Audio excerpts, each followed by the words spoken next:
ආ මං ගෙදරට ගෑණියෙක් ගෙනත් දාන්න ඉන්න වැඩට. එතකොට තමුසෙට පුළුවන් මාලිකාවේ ඇතා වගේ සැපට ඉන්න. ඒ මොකටද? යකෝ මාලිකාවේ ඇතා වගේ සැපට ඉන්න පුළුවන් කියලා කියපුවම මොකටද අහන්නේ?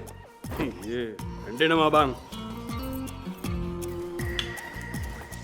මට මගේ වැඩ ටික ඉඳහසේ කරගන්න පුළුවන්. ඒකට කවුරුත් ඕනේ නැහැ. ඔව් මන් දන්නවා බොන්ද වැඩකාරී කියලා. කවන්නේ. ඒ වැඩ ටික බලන්නත් එක්ක කෙනෙක්ව ගෙනත් දාමුකෝ.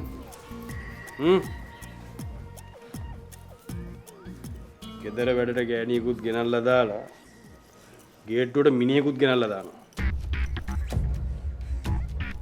පරික්ෂම් කරන්නේ මට මගේ දරුවා පරික්ෂම් කරගන්න ඕනේ ඉඳ. ඉඳ උඹ කලබල වෙන්නේ නැතුව හිටපන්.